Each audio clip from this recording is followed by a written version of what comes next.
Alam natin 'di ba, na marami ang umaatake sa atin na hindi na daw dapat natin ipagdasal yung mga yumao kasi wala na daw Ah, yung dasal natin. Actually doon sa aklat na na New International Biblical Commentary sa First and Second Timothy and Titus sa isinulat ni isang kilalang protestant biblical scholar na si Dr. Gordon Fee. Doon sa kanyang komentary sa 2 Timothy chapter 1 verses 16 to 18, naniniwala siya na si Apostle Paul ay nanalangin sa namatay na si Onesiphorus. Ay nag-pray siya kay Onesiphorus nung time na yun, patay na si Onesiphorus. Nag-pray si sa kanya,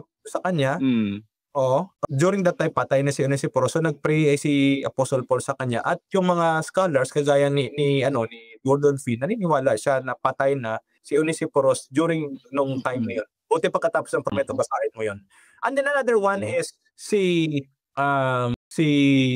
William Barclay, Dr. William Barclay. Isa to sa mga kinukot ng mga Iglesia ni Cristo eh. Si Dr.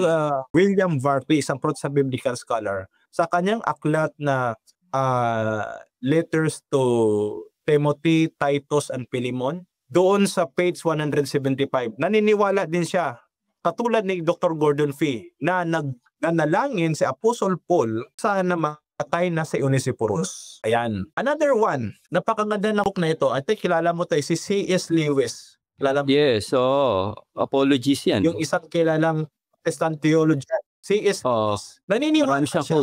No? Siya mismo sinabi ko, sa kanyang aklat na The Letters to Malcolm. The Letters to Malcolm. May aklat yan na sinulat niya. The Letters to Malcolm, sabi niya, of course, we pray for the dead. Sabi niya yon sa aklat na yon. At of course, alam mo ba, yung si Dr.